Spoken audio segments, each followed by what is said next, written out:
Hello, top 10s, 20s, 30s, 50s, 40s, everything here. And in this video I'm going to be showing you top 10 things about the iPhone 7 and 7 Plus. Stay tuned.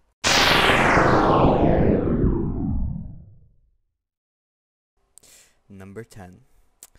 Take a real good look at the iPhone 7. Looks like an iPhone 6s, right? Well, yeah, and partially no. Apple has mostly stuck with the same exterior design, so in terms of shape, it's near identical to the iPhone 6 and 6s Plus. Sure, there are a few minor differences, and some bigger ones too, like the lack of a headphone jack, more on below.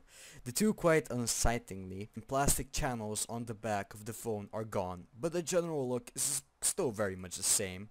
And from a distance, you might find it hard to tell any of the last three generations of iPhone apart, unless you're talking about color, of course.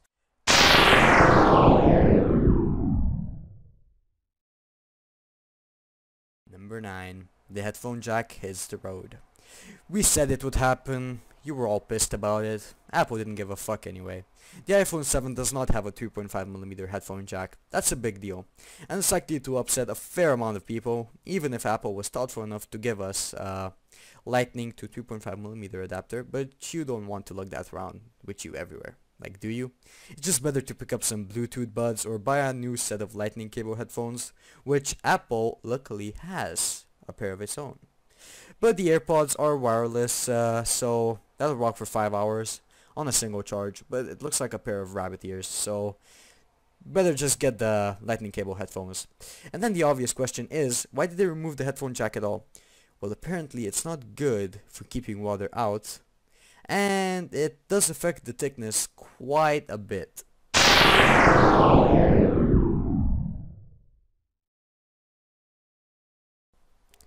Number 8. It's waterproof. How many iPhones have met their maker at the bottom of a toilet, pinned glass, swimming pool? Well, good news, iFans. That won't happen with the iPhone 7. That's because it's the very first Apple phone that is waterproof. Yeah, that's right. It'll shrug off spills and even survive a dunking if you have an accident. The waterproof seals will keep the delicate insides bits safe from moisture, so you won't get caught short in the rain. And dust won't even be a problem, because the whole thing is sealed, and the IP67 rating means that there aren't really any holes for sand and grit to hide in. So you're safe.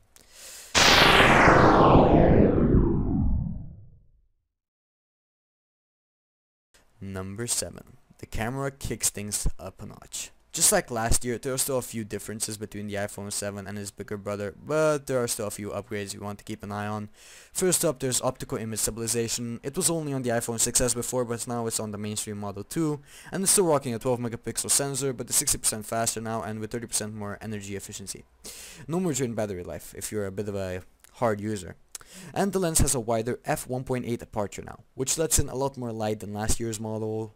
And it's paired with a true tone flash like before, only it's got 4 LEDs now, for 50% more light in dark scenes. So this is a really big upgrade, and the anti-flicker should adjust the shutter to cope with the artificial light too. The front-facing camera had a bit of an upgrade too. It's got a 7 megapixel FaceTime HD sensor.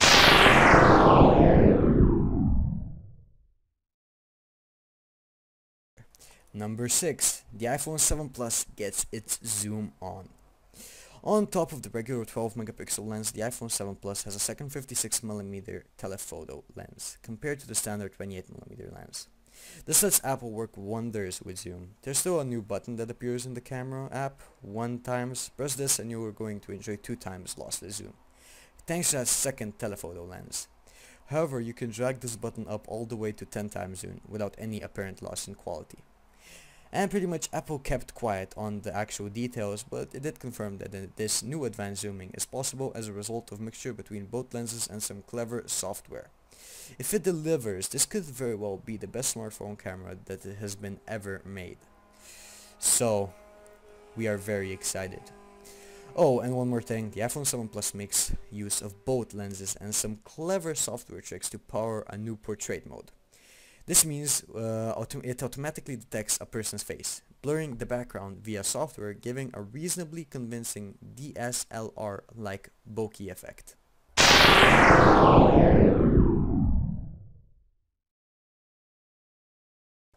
Number 5. The screen adds a splash of color.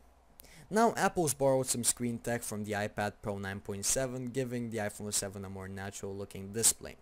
That's because it's got a wide color gamut, which gives better color saturation and in turn a more vivid, lifelike pictures and video. Combined with the camera which captures photos in white color, your pics should practically jump off the screen. Now Apple says it will be celebrating every phone as it leaves the factory, and iOS will manage the display's color accuracy for the best possible quality. It'll be a hot contest to see how Apple calibrated LCD stacks up against Samsung's OLED. And as well, 3D Touch is on board just like the last year models, if you're wondering.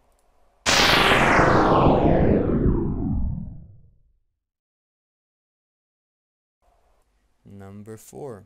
We finally say good riddance to the 16GB models. So now it's pointless for iPhone to be 16GB because literally everyone stores that much. So Apple has decided to put a new upgrade.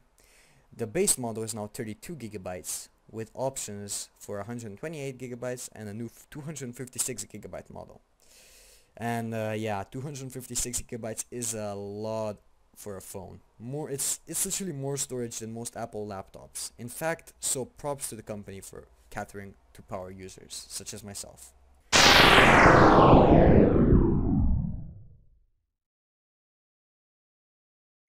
Number 3, it's a performance powerhouse. Another year, another iPhone, and another impressive processor baked directly in Apple's own kitchen. This time we've got all the new A10 and a surprise, it's Apple's and possibly the world's most powerful smartphone processor. The numbers are impressive. We're looking at a quad-core beast with 2 high performance cores which are 40% faster than the equivalent found at the iPhone 6s and 6s Plus. Not only that, but they run at a higher efficiency, sucking up a lot less power. The other 2 cores use upon 1/5 of the power of the more powerful cores and are used for less intensive tasks, helping to preserve battery life for as much as possible. And you can't talk about processors without throwing a sexy GPU into the mix. And Mr. Apple's new 6-core beast is 50% faster than the graphical grunt found at the iPhone 6s and 6s Plus. As well as this, Apple promises, yet again, that is console level gaming, which apparently is a big fucking sell, man. So we have to wait to see what gaming goodies the App Store will throw our way in the near future.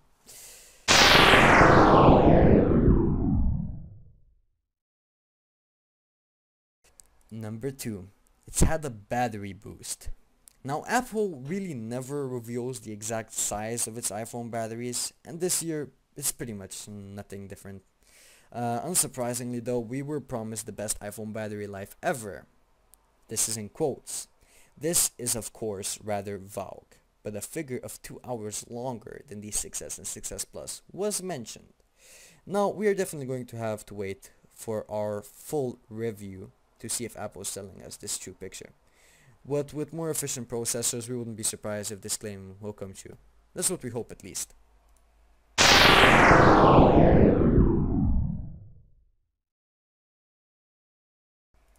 And number 1, the Touch ID button is all haptic now. The home button hasn't been axed just yet, but it has had a serious under-the-hood makeover. It's not just a button anymore, instead it has been given the same magical Force Touch treatment which graces the trackpad on the new MacBook. That means it can detect how hard you're pressing it, adjusting its feedback with vibrations supplied by an all-new Taptic engine, which can deliver customized vibrations for things like notifications and apps, force feedback for games, anyone? And in all honesty, it doesn't sound massively useful right now, but that's mostly because we haven't even been shown what it can actually do, or what benefits it can really bring to the table. But still, we're looking forward to finding out. Thank you very much for watching this video, and if you enjoyed, please like, subscribe, comment for one of these videos. I'm trying to fix up my commentary because I know it's kind of rusty right now, but thank you very much for watching, and goodbye.